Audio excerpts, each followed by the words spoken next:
Hello, Devlin here with you, and welcome to another pirate radio show. I almost forgot the name of my own show. I'm a little giddy tonight, and that means that I have a co-host in the studio with me. And I am so happy because it took a while to put this one together, and I'm glad that my guest is sitting with me. So I know what you're all thinking. You met at the staircase through improv, and technically, no. But the staircase did bring us together again. I actually heard about this lady when I came in to the staircase. It was kind of in the revolving door of the staircase. She was leaving, and I was just, like, we just missed each other.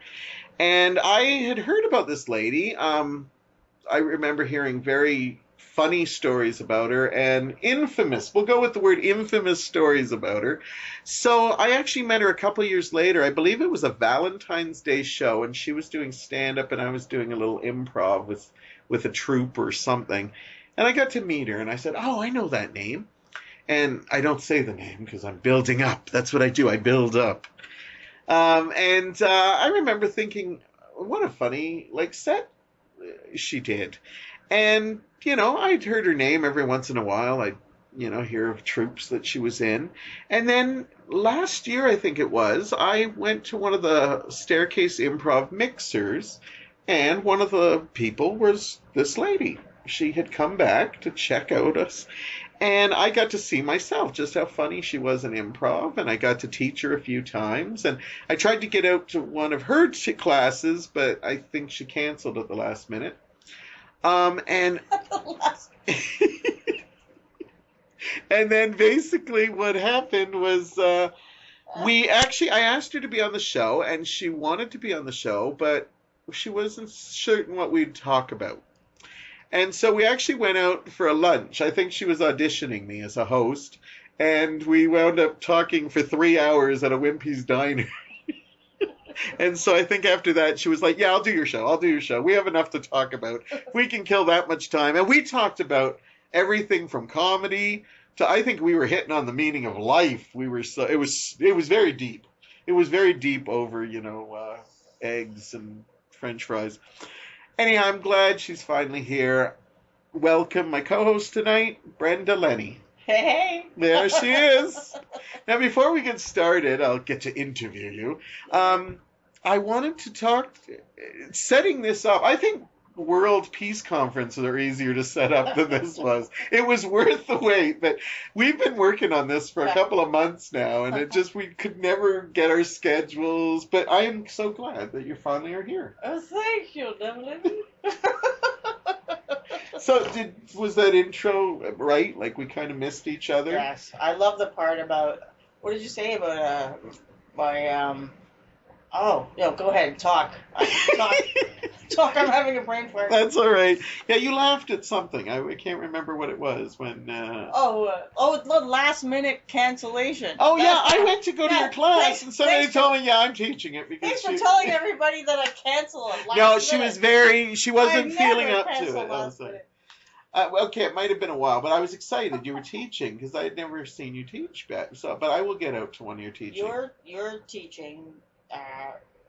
reminds me of mine, just like the fun, yeah, the joy, and just like the safe zone that people feel like they're in, That's nice. That's good. That comfortable. And that's how it should be. Yeah. Because you want people to come back. Yeah. Every time I try to resign from the staircase, they tell me, we don't accept your resignation. They said, you've got a high quality of having people come back for a second one. And I go, oh, that's a good thing. Yes. Says, because sometimes you see people and they come out, try it, and then they're like, oh, I'll be back, and you never see them again. Yeah. They even hide from you on the street because they're like, oh, I told them I'd be back. But apparently I've got a very high, people will come back a second, third time. So that makes me feel good. Yeah. People, if they come back or don't come back, it's got nothing to do with us. It's all them. Well, we're here for a little bit to talk about lots of things. So later we're going to talk about maybe comedy and in general. life in general. And you were also a very big advocate for mental health issues. Mm-hmm. And hopefully we'll talk about that too, because I know that's a big part of your life. Yeah. Does that sound right when I say that? I meant when you're an advocate. I'm mental all the time. Constantly mental. I have to talk about it all the time. but let's start from the early days. Oh dear. I feel like this is my, James Lipton on the Actors Studio. Let's take us back to where you were first born. You forgot? Where were you born? Where was I born? Oh, no, I'm serious. I want to know. I thought you were pausing. No. I was like, No. I was like, what's he I doing? check. I'm nervous that I'm like... He's touching the little I know, but cell phone thing. Yeah, I know. What happened is that... Where was I born? Yeah. Back to me. Yes. Montreal. It's all about you, Brenda. Well, I hope so. Really? You were... Montreal. I knew it would be chaos. I love it. So Montreal, you were born. In Montreal. Big family? I was born in Montreal on the West Island. Yeah, pretty big family. Families, a very funny family. Very cool. Yeah, they're Is that where you get your sense of humor from? I'm pretty quiet around my family. Yeah. Because they do all the... Yeah, they're all, very funny. Very high energy, funny people, very active. It's like a sitcom. Pretty much. I'm the fish out of water. Who do you think your comic stylings are closest to out of your family? Out of my family? Yeah. Or do you get a little bit from everyone? Yeah, a little bit from everybody. My father's passed away, but my mother, I have her humor. I have my brothers, both brothers. My older brother is very extroverted. My older sister she's very funny, and she's like very self-deprecating kind of humor. Yeah. And then my younger brother, he's got those one-liners that just zing you. Nice. And so a good combination. And my really. mother's got real disturbing kind of sense of humor. Those are the best kinds. Edgy, Edgy, yeah. Yeah. So she can laugh at anything. So like big family dinners, you used to laugh a lot. Yeah.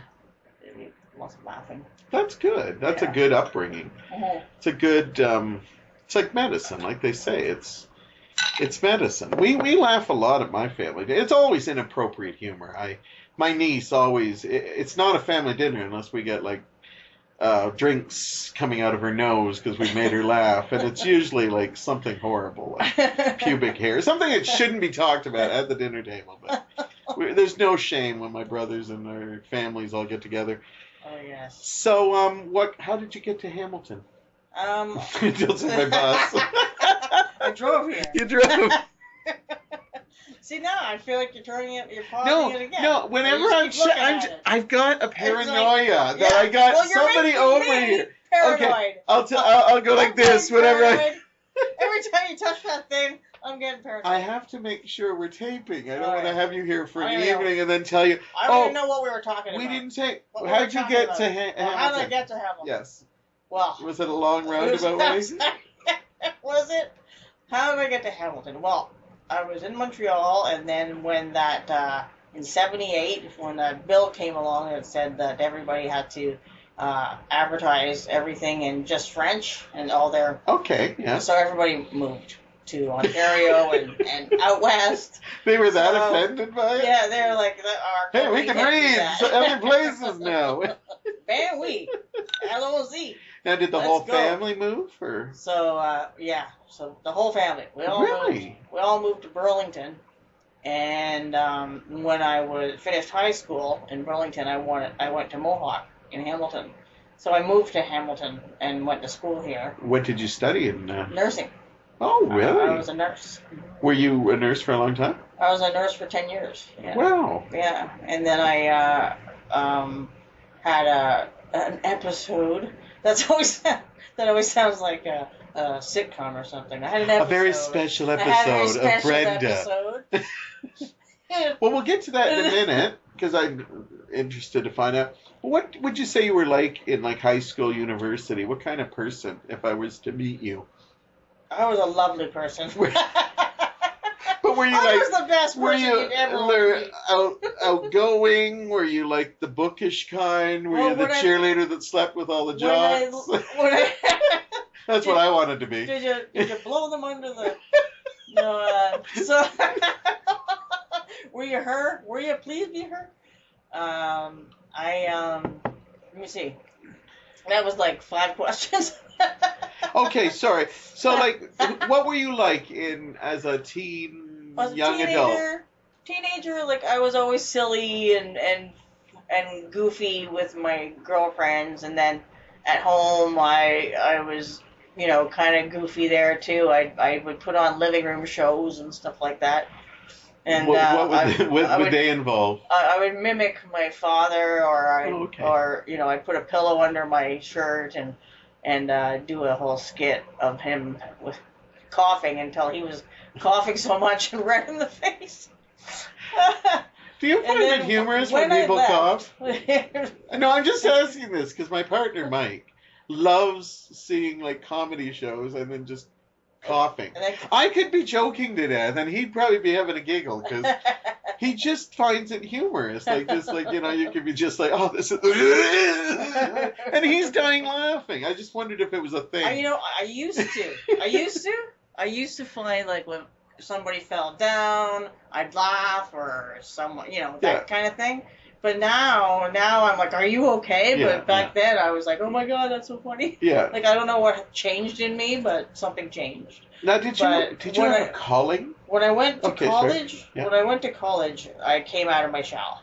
Like, that's when you became. When I left the family and I was on my own, I kind of found my little, niche, my little self. I started to do comedy when I was in college. Now, was nursing, like, did you have a calling? They always say, I felt I had to go into it. Was it like that for you? No, I was like, they were like, what do you want to do? And I was like, I don't know. I said, well, I like biology and I like people, so I guess I'll be a nurse. No. That's as much as I thought about it. It's funny about it. I met most of the medical people I've known, like Hugh MacLeod and Kelly Kerr and... They have a calling? No, but they do comedy, so that's how I know it. So I think it's great that they have a thing, but I don't know if they had a calling. I'll ask them when they're on my show. Well, sense of humor is a coping mechanism, So it is. You have to go through like a ton of crap to be funny.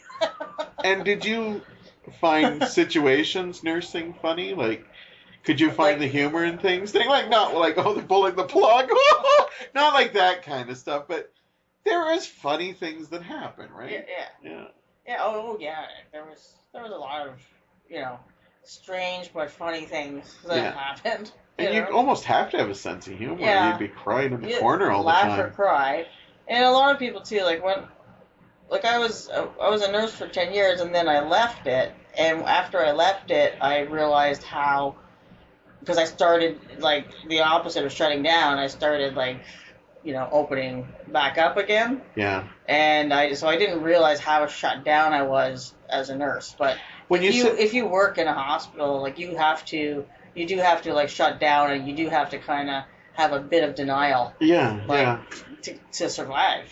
That's a huge. To be good at your job. Yeah. And when you say shutting down, that's kind of like emotionally shut down. Yeah, like you're almost try to not feel those emotions that any normal person would have, and you still have them, like fear. But you got to deal with it, Yeah. Because you can't you can't come in and like let people know you're afraid when they're afraid, you know. Yeah, and also if you start getting really anxious, how are you gonna do your job? Like, I remember one time there was a little boy that had been hit by a car, and I had to go to emergency to put an IV in him and take blood and stuff, and I got it done. And I was shut down, but I got it done, right? And then it was like 2 hours later that I was sitting outside and with another nurse, and I just went, oh, Jesus, and I just started shaking. Wow. Like it hit me. Is that when you knew you kind of had to leave, or? Hit me later. No, I think that was just when you shut down those emotions, but they pop back out. You have to eventually. Now, were you still doing stand-up when you were doing the nursing? I would do it here and there. Yeah. And I would do it for like 3 months. I would go to the comedy club, and then I'd have to stop because I was also working 8-hour shifts. Yeah, that's 7 in a row. Wow. And so I couldn't burn the candle at both ends, right? was too much for me. So I would have to like do it and then not do it for like 2 years and then go back and do it. So what happened was I ended up meeting. Is this the episode that you were talking about earlier? Oh, that was no. Oh, okay. Continue your story. Sorry. No.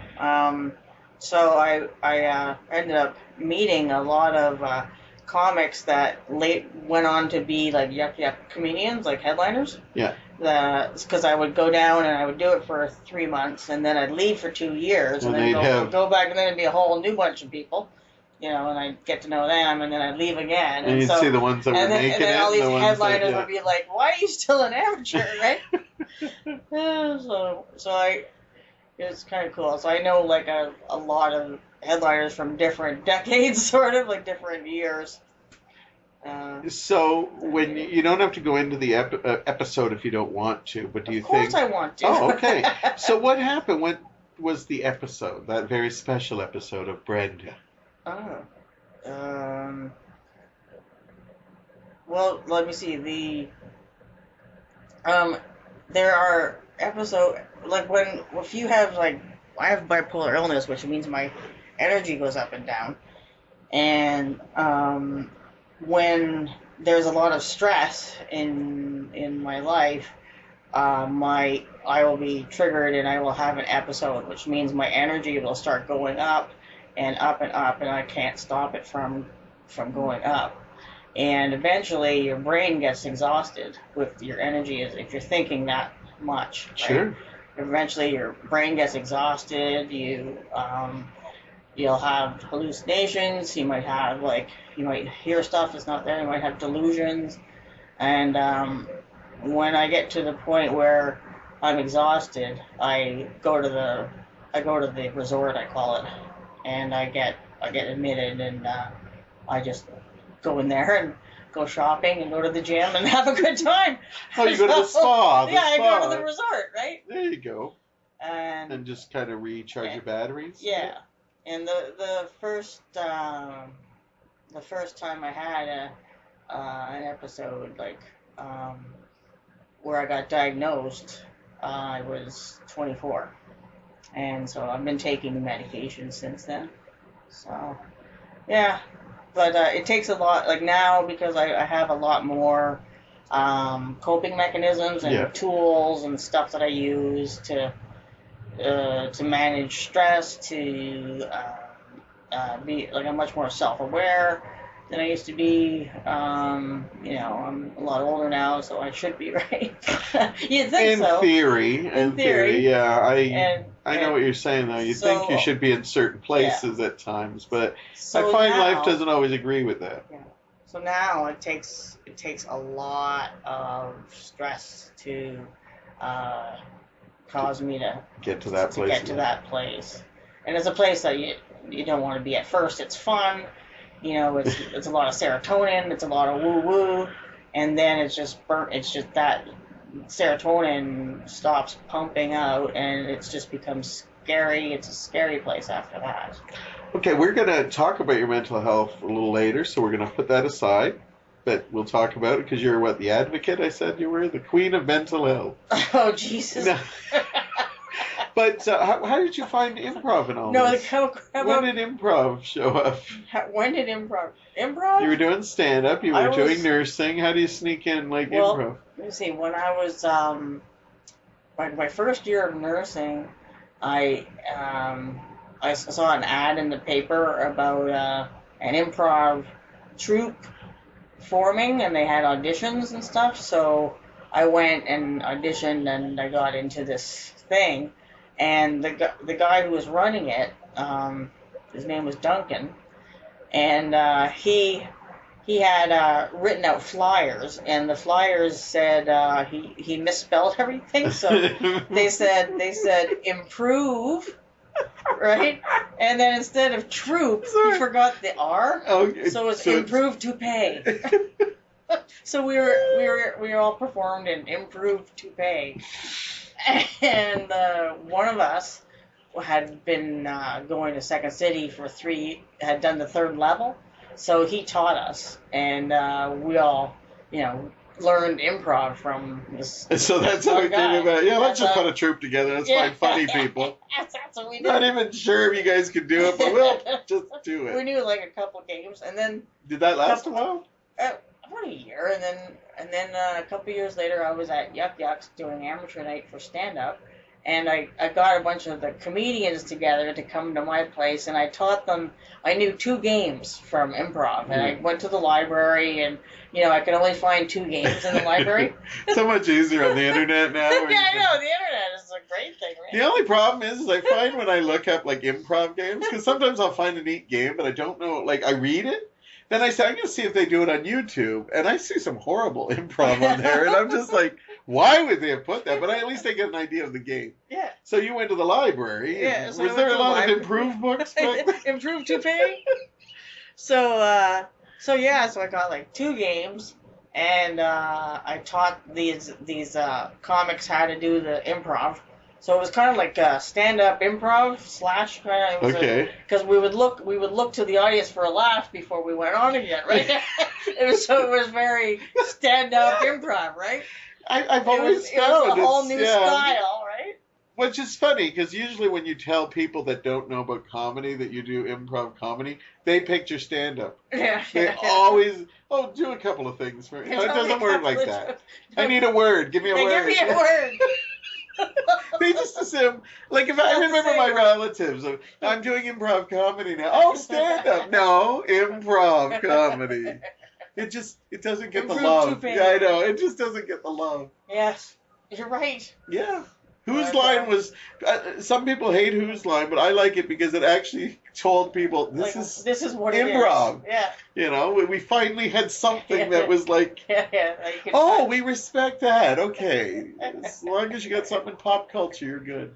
And then yes. after I did the comedy. Yeah, the comedy. So we did a few times at Yuck Yucks. We did the comic improv show. Do they like improv at Yuck Yucks? Yeah, they liked it, but the guy who ran the place said to me, Brenda, it's really funny what you're doing and everything, with the guys up on the stage. It's good. It's just, could you maybe get another game? We're just doing the same game all the time. And I was like, well, the library's only got, 1 game, so I didn't know what to do. There was no, internet. Is that why you hate games? Because I remember she came to one of my classes and I said, I'm teaching games tonight. Because when I went to that mixer, I realized, because when I started, we learned improv and we learned games. Mm. And I know a lot of improvisers, I hate games. I've actually always liked them. To me, they're like commercial breaks. Because you get to do a nice open scene, and then now I have to just concentrate on the game, instead. Yeah. And the audience likes it. So if you had a really crappy open scene, they're going to laugh like, oh, that guy fell on his ass. He was doing sit, stand, upside down handstand. Sit, stand, kneel. God, I hate that. Oh, my God. And I remember you said, I hate games. But you were a trooper. You were right there, and that's what I loved about it. Well, when I went, after I did the comic improv thing, I went to Second City for 2 years doing improv and taking dramatic improv at Second City, too. And so I did that, and that was really cool. And I drove into Toronto, and, and I'd go to open mic nights, too, in Toronto. And so I was going to Toronto like 3 times a week, and my car got towed, and I was like, oh, man, this sucks. So anyways... So, you were dedicated. Oh, I was very dedicated. And Did you ever thought of moving to Toronto? No, I'd hate to live there. Yeah, I totally agree. It's a great place to visit, but it's a... People don't even smile at you. They're just so weirdo. Hey. This is my... Do you ever notice... Love you, people. Do you ever notice that if you ask somebody from Toronto where they're originally from, not many people will actually say Toronto? Because I find that, this is my belief, that Toronto is filled with people that went there. Mm-hmm. But people who were born there got the fuck out of there. Because I have never met anyone who was born and raised in Toronto. Most of them are like out of there in a shot. Yeah. And then everybody, I'm from Montreal, I'm from Burlington, I'm from and I'm like, does anybody from Toronto ever live in Toronto? It's like these people with hay in their hair. like from Halliburton, you know? They're like, they moved to Toronto and then they put on fancy clothes and they want everybody to think that they're a Torontonian. Absolutely. And they put on all the airs. And I totally agree with that. And I'm not putting down Toronto. I enjoy a good visit there once in a while. They've got lots of stuff to do, but I wouldn't want to live there. Yeah, I have people that are like, I want to move to Toronto. I go, why? First of all, it's very expensive, and two, you don't go out anywhere. Toronto's a place that you should be going out to dinners or comedy. You gotta be on coke to live in Toronto. Right. But I'm like, I got friends who are always like, oh, I want to live in Toronto. And I'm like, you don't do anything. You come home and play your video game. Why would you pay extra amount for apartment just to not visit? It's just to do nothing there. If you go out and experience the city, I get it. But anyhow, but I love Toronto. I'm not... Gotta say that. Not that there's anything wrong with it. There you go. And then I finished. Then in 98, I did She's So Funny, a TV show, and I did a comedy at Club 54. Oh, you did a TV show? Are you on like IMDb? Yeah, I was on TV. Ooh. Whoa, my God! So I did those two shows, and then it was so funny because I found out in the paper that there was an improv theater in Hamilton, and I just done all this driving to Toronto, and I was like, "Are you kidding me?" Let me guess, the staircase. The staircase.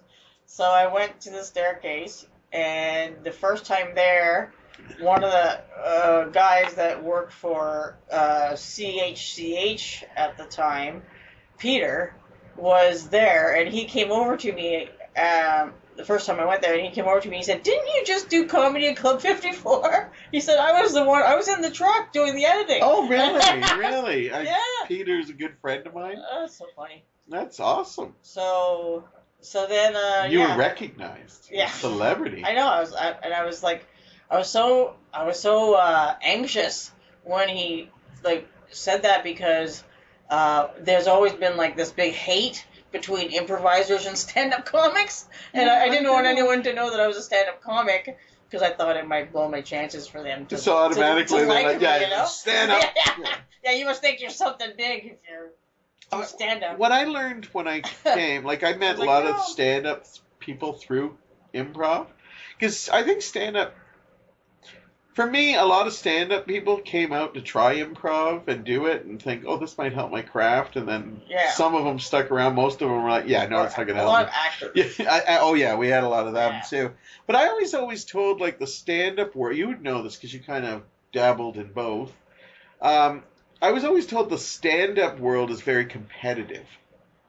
And the improv world was kind of more working together, because they kind of feel your pain because you don't get the respect you get. Well, improv is a team sport. Yeah. And stand-up is a lone wolf thing, you know? Yeah, because there might be a bar that only has 7 slots, and there's But stand-up comics do support each other. Awesome, that's good to hear. Off stage, they're rooting for you.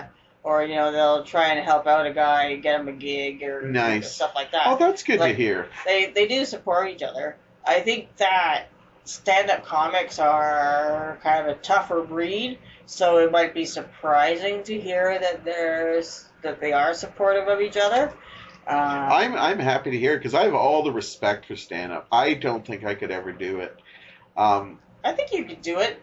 The way that when you're teaching, the way that you're standing on the stage and talking to everybody, that's your style. That would be your style for stand-up. Just being myself. Just being yourself. Then I'm doing stand-up every day.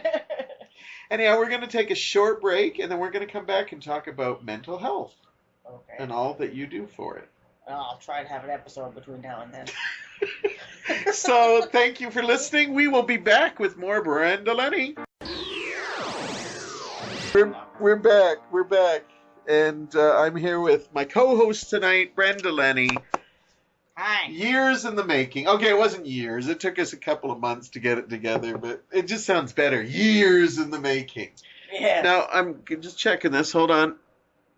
When I look at the thing, I know I'm freaking you out, but I'm just making sure it tapes. Do I look freaked out? You mentioned it several times. I want to, I always feel weird. I have somebody over and then I said, yeah, none of it taped. And it just sounds like I'm so desperate for friends that I just say I have a thing, but this actually doesn't do anything. That would be awesome. Though. I lure people in. I have a podcast. Very hard to find. You will be on iTunes now officially. iTunes. Apparently that's something special. Ooh. I'll be on YouTube. That means people can download us. And I know a couple people who do download my shows. Are you telling me to keep this on the down low?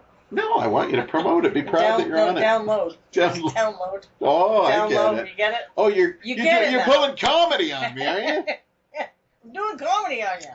So, when we talked about what we were going to talk about at Wimpy's, the 3 hours, you mentioned that you like talking about comedy. Mm-hmm. So we'll definitely do that. But you also said that you don't mind talking about mental health issues. No. Now, you've been through a lot. I didn't know how much you've been through, but I saw you recently did a one woman show. It was what was it? Was it like a class? And I then did Tracy Aaron Smith. She does a solo class. It's a solo show class. Talk about that because that seemed amazing. Your own one-person show. Yeah. And was it a good? It was a great process. Yeah. And what did you do? You had a couple of nights of learning, and then you did 10 classes, and then the show. And everybody did a little bit of monologues on that show? Yeah. Yeah, everybody did some monologues. I went overtime. My monologue was 26 minutes. And what were you allowed? We were asked to do 10 minutes, and but wow. I was just amazed that I did 26 minutes. I couldn't believe it was like quite a night. It was very emotional and everything, and it was very joyous. It was a very joyous, emotional kind of night. And you had puppets. Yeah, I had a puppet. Yeah, I remember you had a puppet. Yeah. That always wins the crowd over. People like puppets. Yeah, I came out in a hospital gown, and I said my name was Sarah. And I said, serotonin. And I was holding a puppet, and I said, this is Hal. Hal, the doll. Now, Hal doll. If I recall the first time I saw you did stand-up, you did actually you made jokes about mental issues and stuff, like your experiences. But you'd never done anything like that with the one-woman show where you were just that was my really first time, honest. That was my first time telling a story. How was it? Now, I've done monologue shows, and I know how interesting they are. Interesting, as I say, because there's comedy in it, but there's also a lot of emotional, and it's always scary. It's scary to do comedy, but when you're putting yourself out there, it's like, it's kind of weird, though, isn't it? That and therapeutic in some ways, that here's my heart, I'm going to present it to you people, and you're going to applaud or cry or something. How did it feel for you to tell those stories that you've been through? Oh, it was great. It was a really you see, that wasn't the first time. I've been telling my stories for a long time. So that was the first entertainment time, where I did it. I've been doing it for peers, for other consumers, people with mental health issues. I've been telling my story to them for a while, but this was the first time I did it to an audience, a general audience, and it was great. I mean, when it got when I write, there's parts that are funny and there's parts that are dramatic and just the truth, and so when I was talking and when it got very real and very just visceral and painful, I could feel the audience's pain. I could feel their pain from what I was talking about. So I would crack a joke right then, I would relieve them, because I don't want to have a captured audience that's feeling pain. You know how sometimes some shows can kind of be. I know. I've been to shows that I'm like, are they going to lighten it up? Yeah. They're going to lighten it up? And it's a comedy show, and you're they call it comic relief for a reason. Yeah. So I would just crack a joke, and so they were willing to come on the ride with me because they knew that I would let them, I would be watching over them while I told them stuff, right? Yeah. And so It's amazing when that moment, when you see that you have them. Like, does it sound wrong when I say that? But when you're talking, when they're with you. yeah, like you're not, when you're telling personal stories that to you they mean everything, and you see you're not looking in the audience and seeing people texting or talking. They're literally, you can see maybe even tears or even like a smile. It's like a nervous smile, like I'm not sure how to react right now. But isn't it amazing when you realize you have that ability and you know that there are people relating with you as well, that they've maybe gone through that, or they know people that they've seen it go through. Yeah, yeah. And,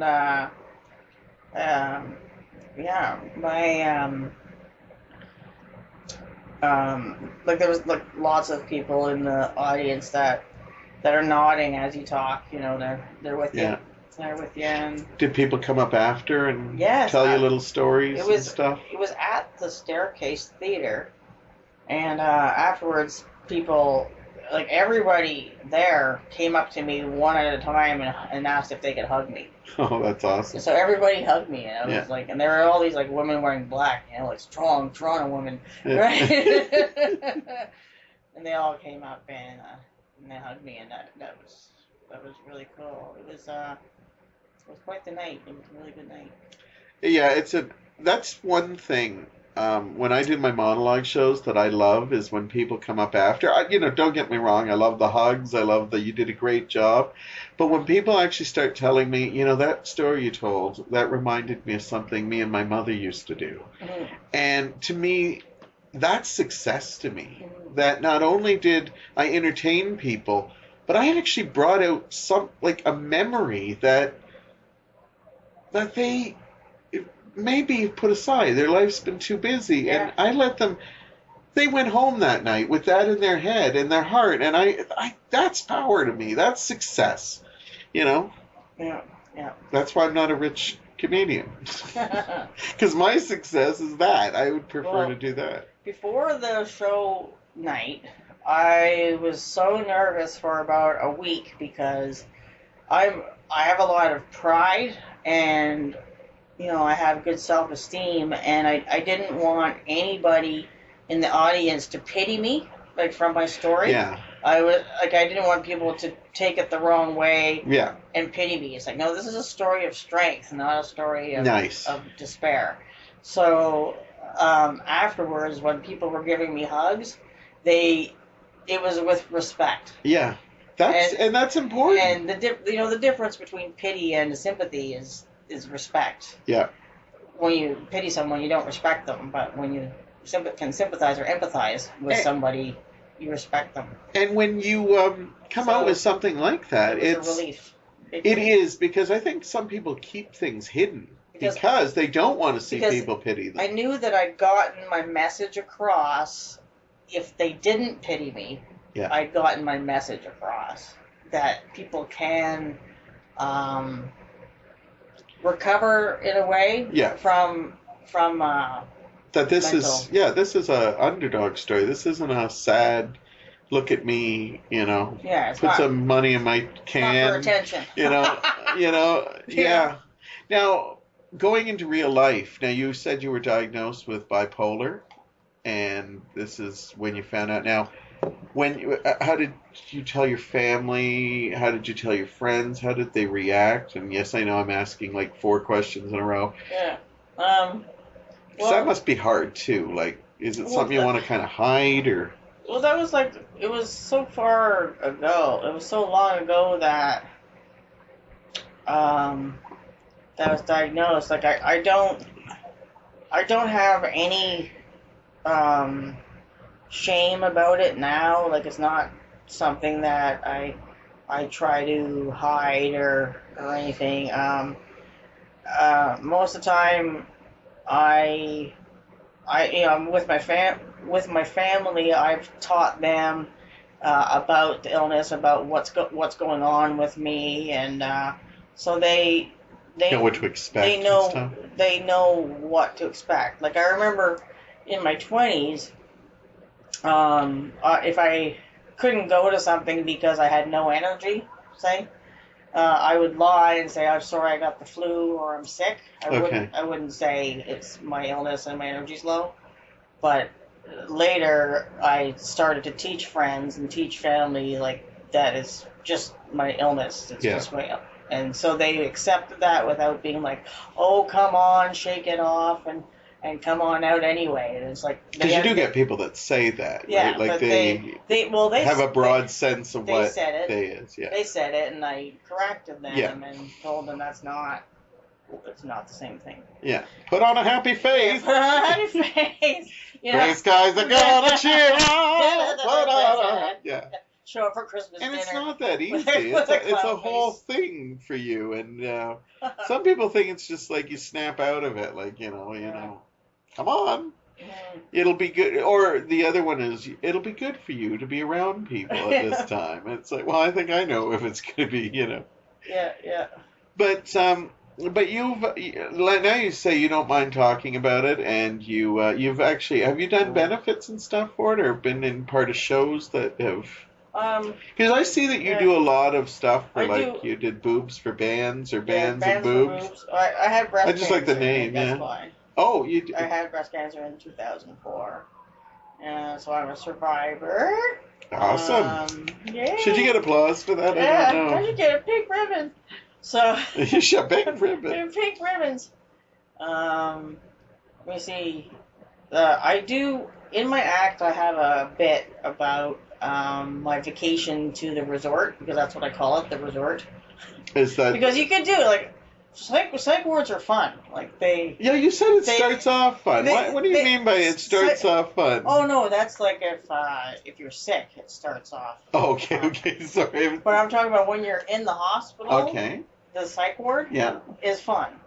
All right. Why? What do you mean? Do they have like the one on the mountain? Yeah. Has it's got shopping. It's got what do you mean shopping, like a souvenir shop? No, like clothes. Oh. There's the boutique. They've got like a pool hall and air hockey. I love that we're promoting this. They got a library. It's great. It's awesome. Wow. You've got your own room. You can have your laptop like in the room. They've got Wi-Fi in the rooms. Conjugal visits? Yeah. Oh, yeah. Well, everybody's, people have got short-term memories and a high sex drive, so you can fucking forget.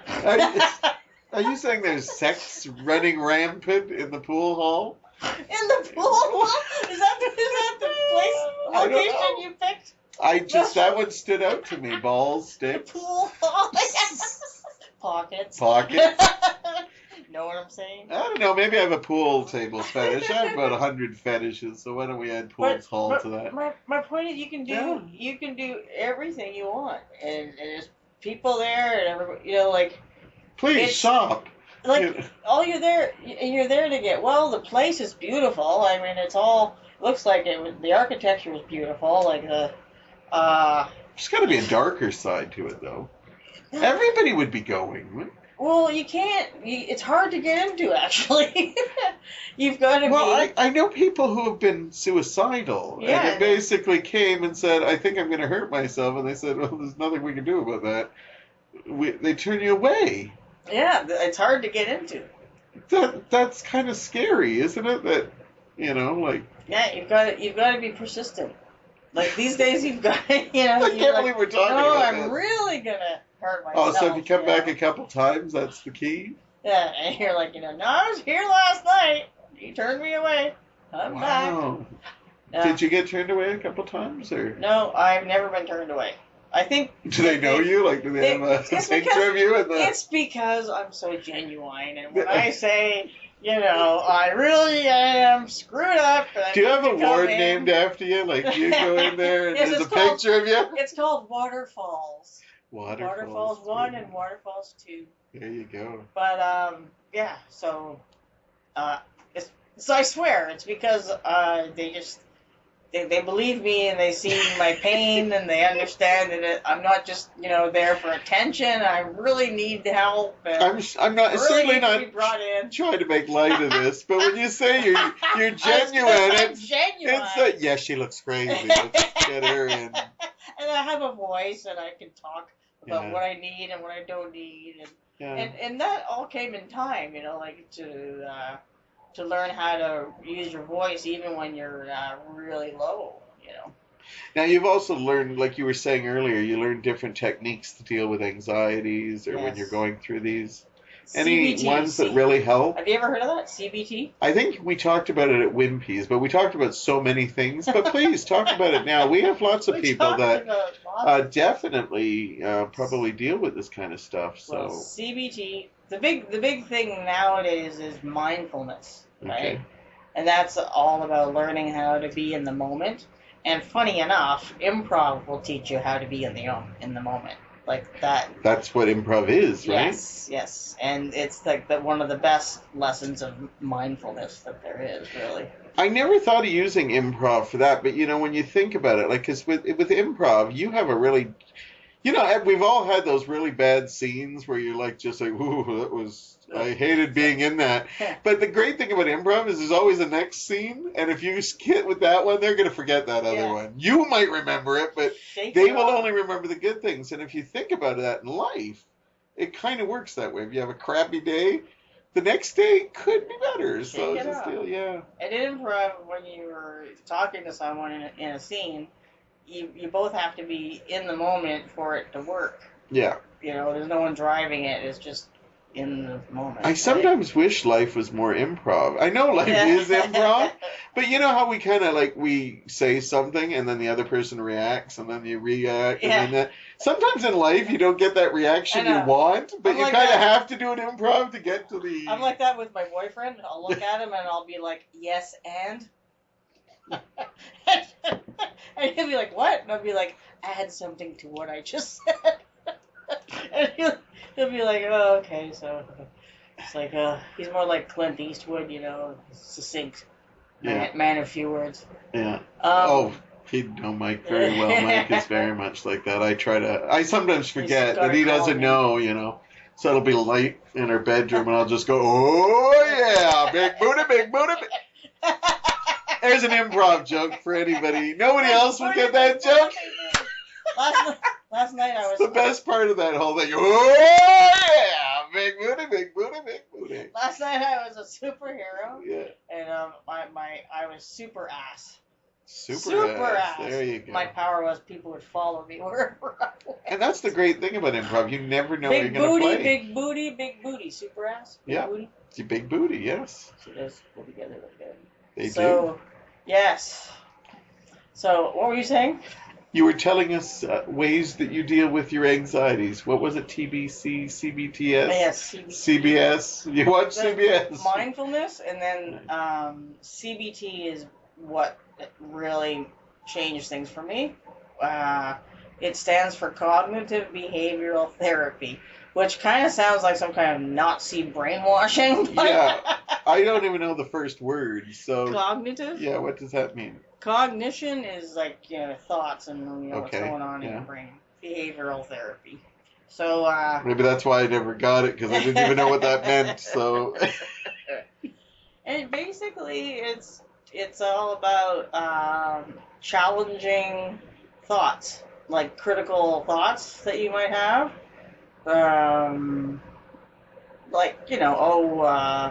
Whatever, like you think something, like I'm going to do something, and then you get anxious about it because you think, oh, no, that's stupid, or oh, that's, I'm anxious about that, or oh, I'm not this enough, or I'm not that enough, or, which assumptions. I think everybody goes through that. I Right. certainly do.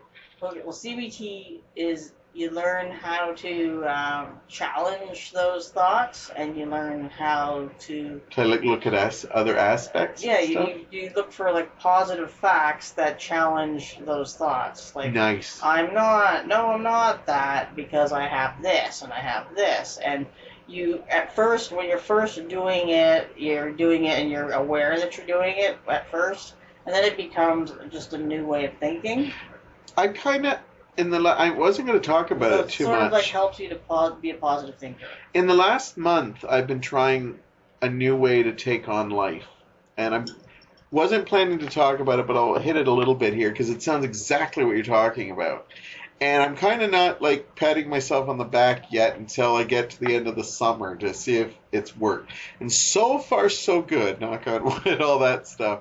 But it is sort of like that. I try to look at things in different ways. And as you said, at first I was like really speaking it out. Like, you know, like if I had anxiety about something, I now look at it in different, okay, well, what's that? Like if it's involving somebody else, what is that person thinking? What do I think they're thinking? And is there other ways that they might be thinking? And maybe I'm not seeing that. Then I try to think, well, I could also handle this a better way. And here's another way I could handle it. What would be the right way to do it instead of just going with my first instinct? And that sounds exactly what you're talking about. Yeah, so, CBT. and so far, And challenging assumptions. Now, have you ever heard of that book, the book called The Four Agreements? grievance? The Four Agreements? Agreement. Okay, grievance and agreements. No, I haven't.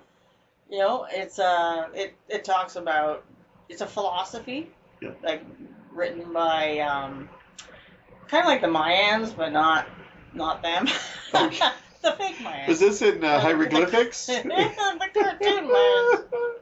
But it's got four like principles, and one is challenge assumptions, and the other one is don't take things personally, and another one is do the best that you can no matter where you're at. Just try and do the best for where you're at, and give yourself a break. You know, like getting rid of perfectionism. You know, that kind of stuff. Oh yeah.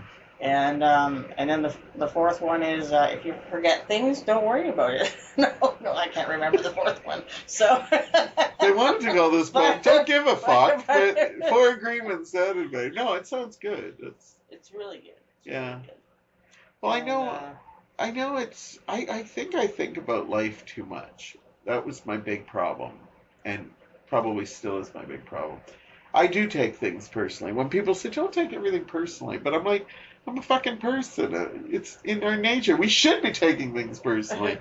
But I've now come to the agreement that there's different ways to look at things. And even though you go right to the first thing you look at, there isn't. There's other possible answers. And yeah. So I love talking about this with you. It's and has it been helping you a lot? Mm-hmm. Do you think you're in a really good place right now in your life? Yeah, I think so. I took CBT probably it's about 6 years ago. And is this like a course or? Yeah. Okay. It's a course. Because sometimes you just make it sound like it's a drug or something. Well, I took CBT. You can go on YouTube and find tons of information about it. CBT. Yeah. Because I think we do have some people that probably deal with a lot of this. Because I know when I do, when you ask me how many people listen to this, I actually, when I do things on mental health or suicide or anything like that, I actually get people saying, I'm glad you talked about that. Mm-hmm. Because, you know, and I never try to say I'm an advocate or the people that hear, but we have had people talking about mental health before. And, and I love when people reach out because it shows that they're looking for something too. And if that could lead them to go to YouTube and look up CBT, is it? Am I saying it right? Yeah, CBT. Mindfulness. That's another one. And The Four Agreements, you said, is a book. The Four Agreements is a great book. I remember I was reading it on a patio one time, and this guy went by on a bicycle, and he saw the cover of the book, and he was like, as he drove by, he was like, that book changed my life! As he went by. As he ran into a car. No, I'm just kidding. It was a happy ending. He got away. There's this other book that's really good. It's called The Gifts of Imperfection, and it's written by a lady named Brenda Brown, and she's amazing. You can watch videos of her on YouTube, Brenda Brown. It's Brene Brown, and she talks about the power of vulnerability.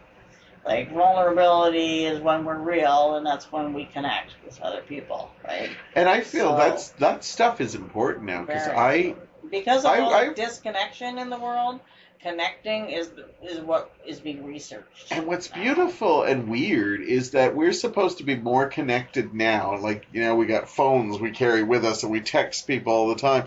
But as this is coming, I'm finding we're getting more disconnected. Like, you sit two people in a coffee shop and sometimes they don't even know what the hell to talk about. Yeah. Recently, I've had people my age and young people blatantly say, I don't know how to make friends. Yeah.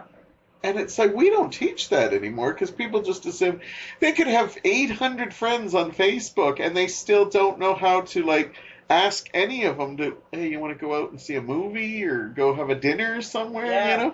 And it's weird. And it's all ages. Mm-hmm. Because honestly, if you didn't do it all your life, and Yeah. I'm so glad I reach out to people and try, but it Yeah. scares me when I see Yeah. that we're generations are like having, like, we're kind of changing. Anxiety is being replaced by fear. It's like we have these fearless kids, but their anxieties are just so all over the place. And Yeah. so, yeah, we need to. I get like depression. Like, when my energy is low, that, to me, that's not depression. Because I can control my mood, like I can control my attitude. So, like, say I've got, my energy's really low, so there's dishes everywhere, good laundry everywhere, and I don't get down on myself about it. I'm just like, when my energy comes back, I'll get that done. Yeah. And I'm just going to nurture myself. I'm going to get in my pajamas, and I'm going to watch some Netflix and find something good to binge on. Yeah. And I'll be out of it. Like, that's what it takes for me to rest my mind and just get out of it. And we all need that. So, yeah. Yeah. So, when, in the wintertime, like December, January, February, I guess it's kind of like SAD, seasonal affective disorder. But my energy goes really low, and especially with all the pressure of Christmas, I can like die. It can become depression. I can become sad. Yeah. Like, and be feeling low and, like, stuff like that. Well, Christmas is a big time. But that's like when that's like my time, like, for if I'm going to get low. And oh shit, what was I going to say?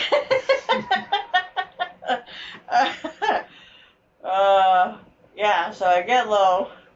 What were we talking about before that? We were talking about, what you do when your energy gets low, and in the wintertime you have the sun thing where you're... Mm-hmm.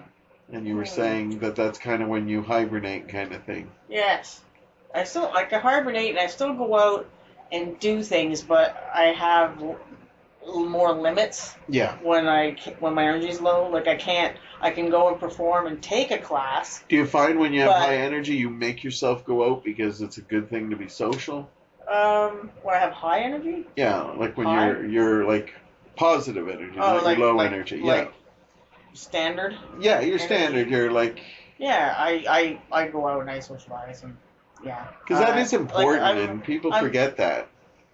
I'm busy, and I get my poker into lots of different fires, and so I don't realize how much I'm doing because I'm doing it with different people. Yeah. You know what I mean? So, like, and then I'll get drained out. So I have to watch that all the time. When I'm low, I was saying, I can go to take a class, right? When my energy's low, but I can't teach a class. Okay. Because that requires more energy to teach a class. But it sounds like when these periods are coming. I know what my limits are. And it's taken years with... Because you probably tried myself. to force yourself to do things when you were like that. And it's like, and it flops. So I was like, oh, no, I got to have the limit more here. And, so, yeah, you have to measure yourself and manage your illness. And the more you can manage your illness, the more tools you can use to do that, the more you can be recovered. Like, I can be put in the hospital for a couple of months, but I'm really quite stable during that time. Yeah. Because I'm very like very aware, like from having the very first symptom that my energy might be going too high, I just go right to the hospital and I say, put me in, and then they know me and they're like, okay, we put you in right now, you know. And then I go into the hospital and the waterfall. And I go to the waterfall and then I'm being kept care of, and I got, I'm going around playing ping pong, going shopping, going to the gym, playing basketball. Rampant sex. Yeah, rampant sex everywhere. It's just wonderful. Well, thank you for sharing a lot of that with us. And we're rampant sex, lie. Okay. Although we seem to be talking about comedy all the way through this, but we will talk some more comedy when we come back. Okay. I am back with my lovely co-host, Brenda Lennie. Has it been fun so far? I always ask people. Please lie. Yes. I want to get other people here. He's breaking my fingers. It's a gas. Just checking the numbers. Don't freak. Okay, we're taping. We're good. We're good. Get used to that now. Yes. Okay. Yeah, I know. I freaked you out at the beginning. No, I'm gonna turn it off. This isn't really. This whole first 30 seconds didn't go well. I keep this show very improv because it's not a polished show whatsoever. I like just hitting record, and if I fuck up, I fuck up. If my co-host fucks up, fuck up. This isn't supposed to be like a podcast that's just... people like when I screw up. They like when I can't pronounce words or accidentally insult co-hosts. Are you trying to manage... Are you trying to tell me that I should screw up my words? No. It would be more fun? No. Improve You're toupee. very fun. Improve toupee. I've taught improv comedy as well. Staircase made a big sign once where it was all the stuff you could do and right in the middle was improve. And I kept saying, I teach improv comedy. We're not just doing regular stuff. Now, we were talking about you had a very funny family. Who are your comedy heroes? Oh, boy. Like, what are the things that I have weird ones. I like weird ones. I remember when I first started the Staircase, I actually sent out a mass email to all the people I'd met because I was interested to say if you had to pick 5 people that you think inspired you. And I loved that because people answered it. I was shocked that they were like so I'd quick. have to think about it. But I could tell you... Just right off the bat, I can tell you, like, as a young kid... Yes. Young kid, I was watching Carol Burnett and Tim Conway. He really influenced me. It's Tim Conway. And I love that so many people say Carol Burnett just because that show just had so much energy and it was nothing we ever saw before. It's weird. Like, there was a lot of... I kind of was affected by a lot of male comedians. Yeah, well, there was a lot more. Yeah. Bill Murray. Oh, yeah. Another one. And I love that you said Tim Conway. He was very underrated and hilarious on that show. Oh, I think he was hugely rated. Like, he made the show. Yeah. Steve Martin. That's another one. Oh yeah, I loved Steve Martin. This was like when I was little. Like, now are you more their stand-up albums or their movies or just everything they did? I'll say Bill Cosby. No, I'm just kidding. Bill Cosby. You know what? We close the drapes every once in a while and put an episode of the Cosby Show up. I'm proud that I never really was into him. So there. There you go. Let's see. The Canadian comics, Mike McDonald. Okay. Yeah. And Mike Wilmot, he always cracked me up. Derek Edwards. Did you watch a lot of stand-up growing up, or did you watch it more like when you got into stand-up? When I got into stand-up, I saw more Canadian comics. But when I was little, like Bill Murray, Tim Conway, awesome. Steve Martin, Did you watch comedy TV shows? I liked the Flying Monty. I grew up with the Flying Monty. The Flying Monty. I'm like, is that a show? I'm gonna look that up too. There's a visual. I assume we're talking Monty Python. Just like a Scottish guy parachuting. The Flying Monty. Yeah, I didn't know. I thought because they wear nothing. The full Monty. Yeah, the full Monty. Yeah. The Flying Monty. So Monty Python you're talking about, Yeah. right? Okay, yes. Flying Circus. Yes. I watched that too. My dad used to watch the PBS Back when, remember PBS used to have the fun British shows before they actually had British channels? Yes.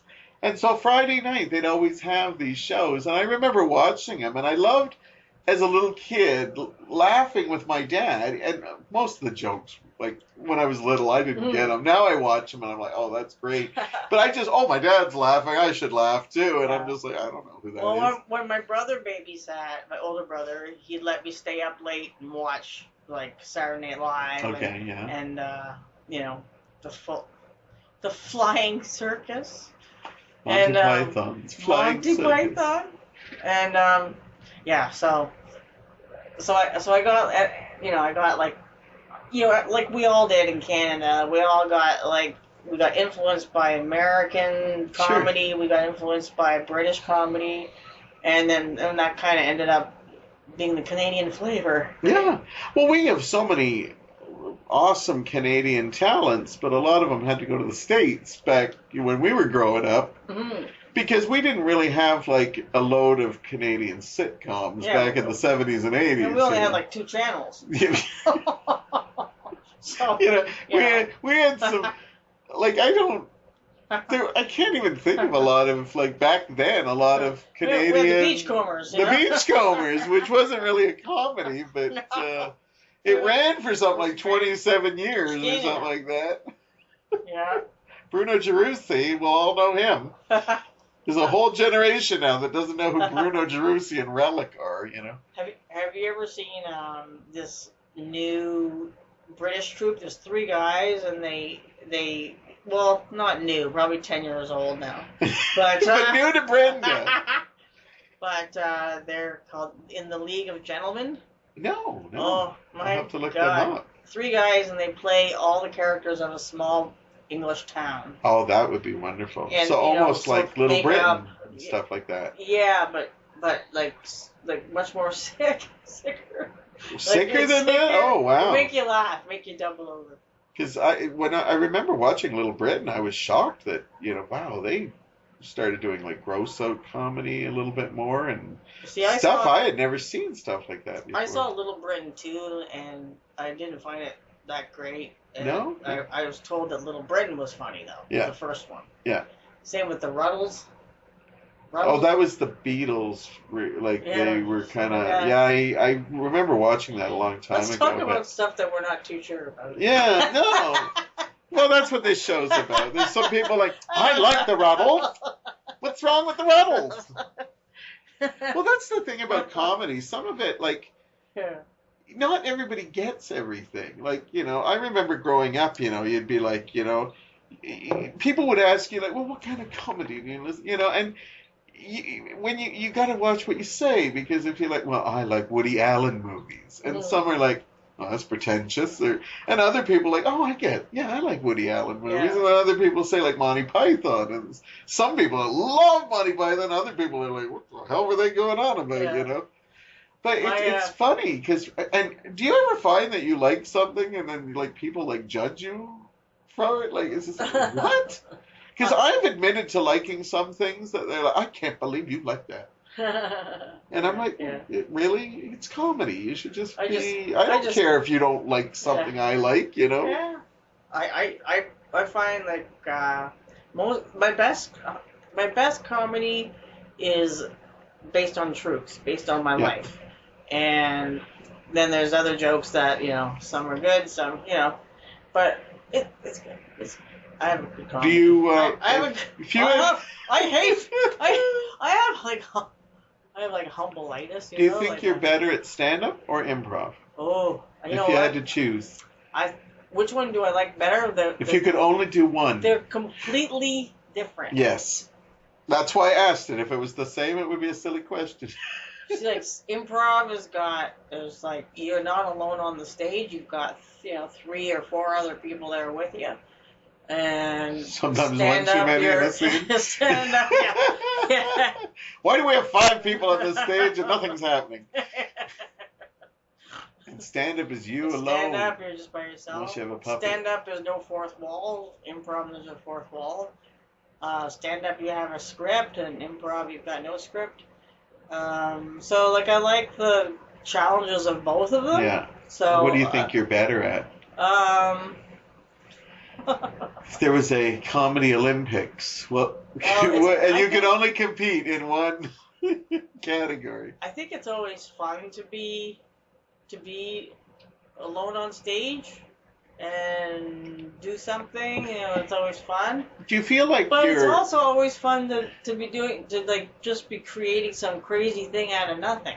And isn't it fun sometimes, like when you do like the boot camp, like the improv, like starter, that sometimes you'll have new people that have no clue what they're doing, but it's fun playing with them because they kind of like, they're fresh and it's just like, they get it. Like they learn, they'll actually get this and it's fun. Yeah. Because I loved a lot of times, like, it's always nice to play with other experienced people, but that doesn't always mean you're going to gel. Have you ever, I've had situations where I look at people like, oh, they're incredible improvers. Improvers or improvisers? What do you prefer? Yeah, I use both, but it's like, and then you're like, oh, I love these people. And then you go play and you're just like, it's not clicking. Have you ever had that before? And you're just like, it should be clicking. We both know what we're doing, and it doesn't happen. Sometimes it does, but it doesn't all the time. Because there's people I play with sometimes that are like, I feel comfortable with them all the time. Like, and you're just like, when you see them come on stage, even if this is a batshit crazy scene, I know they got my back, I got theirs. Yeah. Something's going to happen. Yeah. Good or bad, but... Have you ever had that where you went on stage with somebody and it just didn't click? Well, one time. But you still admired them? One time. When I was with Schizophrenia, we were down on James North there. That's an improv troupe. We hadn't talked about that, so I didn't want you to think that she's talking about Schizophrenia now as it's a person. Yeah. So, okay, comedy troupe? Yeah. My old comedy troupe. Anyway, I was on stage, and one of the guys came to the show drunk. And he walked by me. Like, I went on stage, and we were usually clicking, right? Yeah. Kind of clicking away. But stuff was going on in his life, and he decided that was it. He was getting drunk and going improv. And it was like, oh, no! So he walked by me, and, he had some gas. And it was loud. So he farted? Yes. And at you or on you? No, just as he wasn't even aware of it. Yeah. He didn't even know. Oh, I hate when you don't know. But the first row of the audience knew. Oh, they probably blew their eyelids back. So I was kind of like, that wasn't a good scene. No. Yeah. I don't know what your thoughts are, like. But seriously, if you're not in the, if one of you or both of you are not in the moment, like doing a scene, then it's not going to click. And sometimes you go there, you've had a bad day or whatever, something's happened that's distracting you, so it's harder to be in the moment. So sometimes you get on stage with somebody that you usually click with. Yeah. And it just doesn't. It may not happen. Your listening skills may not be fully there. I did a couple of shows where people had used substances before, like pot, drinking pot, and I found it was very hard to work with them. Yeah, it's very hard to get on the same page. I did a show with a troupe I was with. I won't name them, but two of them went out and smoked up just beforehand, and I didn't know until, after the show, but something was not right. I'm very naive with that stuff. And I just remembered it was just awful. I was just having a hard time, it was just like they were just jokey and stuff. I was hard time clicking with them. And then after I found out, and after that, I was just kind of like, I can't be in this troupe because it's just, I don't care that they smoke pot on their own time or whatever, but under the influence. And one of my favorite shows I ever did, and when I say favorite, is one of the worst shows I ever did, but it makes me giggle. We all went to a party. One of these guys had a party, and then halfway through the party, people were drinking and stuff, smoking up, and we realized, oh, there's a 10 o'clock show at the Staircase that they called the Saturday Night Jive. So a couple of us have to go over there and put on a show. So we had like 2 carloads of drunk people and like a couple sober and some stoned people. This show was the most chaotic thing I ever saw in my life. Some of the things that happened quickly is one of my friends was like totally freaked out. When the show started, we were on the bench, and I remember he's like, I can't do this. I can't do this. Right? And I'm like, we're in the middle of a show. You can't be yelling, I can't do this. And there wasn't a lot of people in the audience. The show wasn't. But there was some people. And then at one point, he just booted behind the curtains. And I thought, oh, he must have came up with something. Didn't see him for a half hour. He literally was gone. Oh, yeah. Then we had this girl who was drunk. And I swear there was... I felt bad for this one young improver. She was trying her best to do these serious scenes. And every time this girl would come on because she was drunk, she'd just always, like, she could be playing a butch biker, and she'd always come in, Grandma! And it didn't matter. Every time she came in, she saw that girl, she was the grandma character again, even though she was doing, like, foreign accents. And this girl was just like, I don't think she ever came back to improv. Like, she had just started doing shows, and she had to put up with, and literally, she could be, like, doing some Scottish Highlander, and some woman, Grandma, what are you doing here? You know, and I'm like, oh. And then that same girl did, you know when you do sweeps in improv, where you, like, run quickly, and then the scene changes? Yeah. One of the funniest things I ever saw is they were doing the scene, and this girl just starts walking on her hands and knees right across the stage. These people are still doing the scene.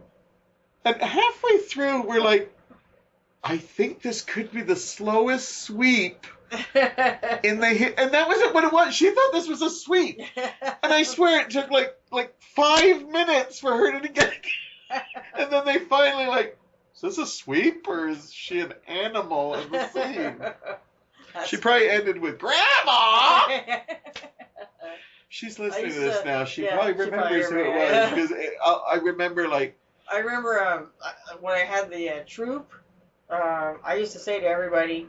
Was this the toupee or the schizophrenia? The schizophrenia. I used to say to everybody, before a show, no drinking, no pot before a show. Afterwards, we'll party. That's great. Absolutely. So, but then one time at Christmas, we were like, why don't we get drunk before the show? So we did, and luckily the audience was really drunk too. So it was. It was a gas. That helps.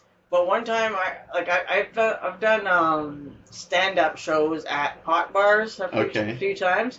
And I'll take a puff and do my act. But I was in doing this one in Niagara Falls, and it was like a small living room, so it was really major concentration of other people's exhaled pot, right? Like hot box, right? Yeah. You said you were naive, so I was trying to explain it. Yeah, no, I do know the term. I watch Cheech and Chong movies. So anyway, so I got high, and I was hotboxed, so I was like, it was like the dosage was way too high for me, and I was like just fried, and I couldn't. I was like and they introduced me to go on the stage, and I had nothing in my hand, really, like just blank, and everybody's sitting there. Everybody's sitting there in the front row. Entertain me, monkey. They were all just sitting there, totally stoned, and just glazed eyes looking at me. And, performance art. And I'm looking at them, and then I just kind of went around the room and, clear! Just woke everybody up and just got them to wake up a bit, and then I kind of clicked in to my act and started, right? But when you're doing comedy, if you're high and the audience is high, it's kind of like Avatar, where you take your pigtail and plug it into the audience and off you go, and there's this wave back and forth between you and the audience, nice. and it's fun. It can be fun, but when you go blank and you're like nothing is happening, you're just like, oh my god, and I'm the headliner, right? Good. Yeah. But you got through it. Yeah. That's the important thing. Experience. Now, you still doing stand-up? And are you in, like, any improv troupes or anything right now? Or no, just doing improv at the Staircase, and I don't think there's any shows coming up that they're doing or anything like that. I just did a stand-up show for the Mental Health Rights Coalition. We did that a couple weeks ago, and then during Mental Health Week, I did stand-up for Mental Health, which is an organization in Guelph, and I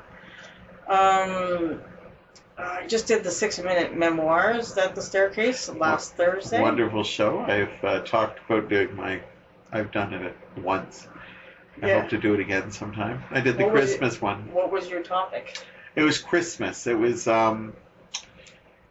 because she gives a topic. Yeah. It was like family Christmas or something. It was something to do with Christmas, and I know Anne, and I decided, hey, if you need another story, I have some Christmas stories. And she said, oh, Devlin, we'd love you. Anne's been to, I think, pretty much all my monologue shows. And I've seen the 6-minute monologue. I even saw, like, the big one they did at the first. And I love the concept of it. And I love listening to other people's stories. Yeah. And so I asked her, like, I said, is this something I can just, like... But I think somebody sent something out saying, oh, Anne's looking for people to tell stories if you have one. So I felt kind of weird, like I was prostituting myself. Like, Anne, could I be on 6? I've always wanted to. And she was like, oh, Devlin, I should have, like... I've seen you do monologues. I know you do these things. So I did the stories, and it was that kind of convinced me to do the Christmas monologues that I got coming up at the end of the year, because I loved the whole idea of positive Christmas stories. And I kept thinking, I've got funny Christmas stories. I've got dirty Christmas stories. I got heartwarming. I got a show here. And so, it was the 6-minute memoirs that got me to do it. What was yours topic? We talked about, and still she persisted. Okay. So I told my story in 6 minutes, which was a lot of editing. Well, you didn't go 26 minutes like you did at the other one? That's 6 minutes. Yeah, they're very tight. Isn't that a great show, like how tight it is? Anne was in my, solo class. That's how I met her. She's great. She's like a really very active person. Absolutely. Really cool. Between her writing and, like, she just loves to experience so many things. And she seems to be really important and active at her church. Uh-huh. So it's really cool. But, so the 6-minute memoirs was, and she persisted, and then there was like 3 other people I knew in it too, so it was kind of fun. Yeah, it's a great night. Yeah. I think they're taking a hiatus for the summer, but if you get a chance, I've actually talked about September. September. I did a segment on my experience there and how wonderful it was, like not just me telling stories, but hearing other people's stories. And I've met a couple people that I actually still talk to through it. And I can't recommend, if you see it, they do it at the Staircase, and it's a wonderful show. Mm-hmm. And I hope to get to do it again sometime. In wrapping up, is there any projects that you may have or dreams that you would like to do sometime that you got down the way? If you're not, or not ready to share? Oh. No, there's just nothing on the horizon. Horizon? I don't know what that was. On the horizon. The horizon. No, but come on down to the Staircase on a Monday night at 7:00. Like, get crazy with us. I agree. It's a fun night, and you might see Brenda teach, or me teach, or some of the other people. Yeah. Brenda doesn't cancel out. No, I'm just kidding. If you canceled out that one. I'm just saying. What one? It was in January. I came getting ready to see it, and Andrew said, I'm teaching it. I don't know what you're talking about. Brenda that's because... I'm just joking. It's called fun. My energy was low. I know, and that's okay. But I was looking forward to it, and then Andrew said, I'm teaching. Yeah. And I don't think I went. My energy was low too, I guess. I don't know. Yeah. But I do hope to get to one of your classes. I would Well, like that. I'll have. I think I'm going to be, I don't know, teaching this month or next month or something. So. She's got great with her schedule. She's great with her schedule. I'm retired. But yeah, definitely come out and try improv. You meet wonderful people, Yeah, and fine. like as I It's said, fast. my journey with improv, I've met so many people through the staircase. Filmmakers, poets, musicians, comedians, like unbelievable people that you would not meet, and some of those people I know will be there in my last days on earth. Like I've met so many close people through that darn place. Yeah. That's why I keep having guests from there too. Yeah. So do what Brenda says. Join us on a Monday night and see what we can. And you can friend me on Facebook, because whenever I get a gig, I always know about it like a week before. I don't have things like planned out. See, So now I have a producer. It'll be on my timeline. I have a producer, Corda. She now will know to go find it, because I get the hard whip out if she doesn't do it. Is there any other thing you want to promote? Like, do you have a website or just your Facebook? Or Yeah, just Facebook. Yeah, that's fine. Yeah. Do you have clips on YouTube, or do you put them on your Facebook as well? I don't have a producer. Oh, yes. I'm lucky to have a producer. She's pushed me to do the podcast. Yeah, put my name in on YouTube, and there's a lot of my comedy there. Is the one you did, the 26-minute one, on there? Yeah, but it's unlisted. I send it out. But if people want to see it, just send me a message on Facebook, and I'll send you the link. All right. Hopefully one of the 17 people will. Don't be offended if they don't. They're very busy people. They don't even write me. It's been wonderful to have you on here. Well, was it as nightmarish as you thought it might be? You know what? I think you assumed that I thought it was going to be nightmarish. No, I just assume everybody thinks it's nightmarish. No, I was just been like, just as my schedule has been full. But it was not nightmarish at all. You're a wonderful host. Thank you. You're a wonderful host. You're a wonderful co-host. Thank you. You can have your own podcast now? I always wonder who the first person's going to be like, I could do that. It'll be Brenda. I put my money on Brenda. I hate technical stuff. Oh, if I had a producer down the hall, then I would do lots more things. She's wonderful. I'm going to give her a plug always. Corda is what she goes by. Her name's Heather. But she gets me. Heather. I've known her for years, and I just say, I get these, we're kind of like Lucy and Ethel.